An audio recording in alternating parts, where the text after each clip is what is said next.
Hello everyone, you are on the Betrayal Stories channel. Today I'm going to tell you a story that was a real blow to me.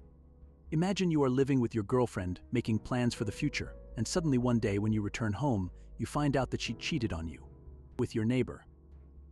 This day has turned my whole life around, and I want to share with you what happened. Get ready to hear a story about betrayal, pain, and new discoveries. If you are interested in such stories, do not forget to subscribe to the channel and click on the bell so as not to miss new releases. Support the channel with likes and comments. Your opinion is important to me. My name is Alexander, and I never thought that my life could change so dramatically. I've always considered myself an ordinary guy with an ordinary life. I am 28 years old, and for the last 3 years I have been dating a girl named Katya. She was not just my girlfriend, but also my closest person, my best friend. We dreamed of a future together and made plans for a life that seemed so bright and full of possibilities to us. Katya and I met at work.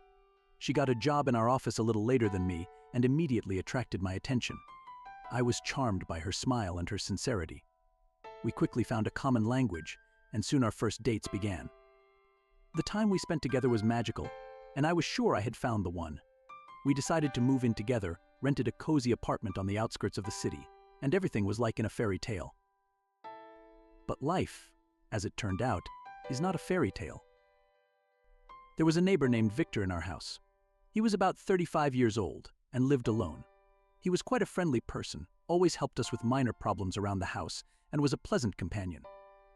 Katya and I even invited him to dinners or evening gatherings a couple of times to spend time in good company. In general, everything looked innocent and simple. I never would have thought that this particular person would be the cause of my disappointment. I started to notice that something was wrong when Katya started behaving differently.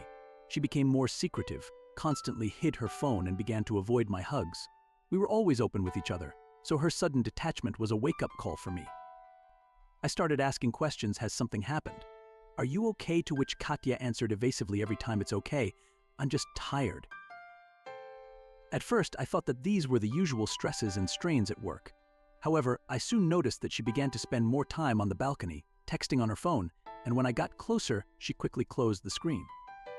Another strange fact was that Victor suddenly became more friendly to us too. He began to visit us more often under various pretexts, either to ask for a tool or to find out the recipe for a dish that we were preparing. One evening I returned home earlier than usual, as I was ill and decided not to stay at work for the rest of the day. As I was approaching our apartment, I heard strange noises. It was muffled voices and laughter coming from inside. I knew Katya was at home and assumed she was just watching TV or talking to a friend on the phone. However, as I approached the door, I heard a man's voice. It was Victor. I froze in place. I was filled with anxiety. I didn't know what to think. Maybe he just came to visit us. But why did it seem to me at that moment that something was wrong with these visits? I decided to wait and not enter right away. I didn't know what I expected to hear or see, but my intuition told me that something was wrong. A few minutes later, I heard Katya laugh and say something to Victor, which made him laugh too. I decided that I could no longer stand outside the door waiting and opened the door. My blood froze in my veins when I saw them together on our couch. They were sitting too close to each other. When Katya saw me, she jumped up as if she had been caught doing something terrible. Victor was also clearly surprised by my appearance, but he was in no hurry to leave. At that moment, I realized that something was really wrong. My heart began to pound wildly, and a wave of anger and pain rose in my chest. I didn't know what to say, so I just asked, what's going on here? Katya clearly hesitated, and Victor, as if nothing had happened, said, "Hi, Sasha. We're just chatting here," but I saw it in Katya's eyes. She looked like she'd been caught in the act. I left the room, just not knowing what to do. My head was filled with strange thoughts, and everything inside was turning over. The next day, I couldn't think about anything but what had happened. I felt that something was going on between them, but I lacked proof. I tried to ignore my suspicions and continued to live as before. But trust has already been undermined. I soon noticed that Katya had become even more secretive. She came home late from work, saying she had a lot to do, and Victor. He often flashed by, and it seemed that he was always nearby when she was not at home. I couldn't stand this uncertainty any longer. One evening I made up my mind and decided to talk to Katya directly. I asked her what was going on between her and Victor. She tried to dodge it at first, but then, seeing my determination, she finally admitted that they had an affair. Katya said she didn't know how to tell me and that she was very sorry. I felt like the whole world was collapsing around me. I didn't know how to react. In an instant, all my plans, dreams, and hopes for the future disappeared.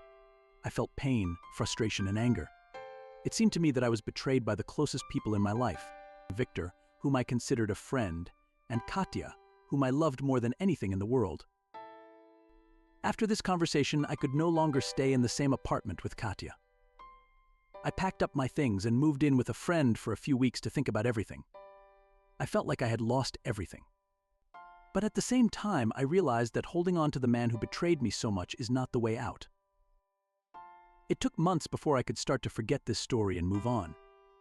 I've rethought a lot in my life. I started to take care of myself, found a new job, and even began to meet more often with friends whom I had abandoned because of the relationship. Over time, the pain began to subside. Now, I know that you can't completely trust people, no matter how close they are. But I also believe that somewhere ahead of me there is a new love, sincere and honest, and despite everything I've been through, I'm not giving up hope.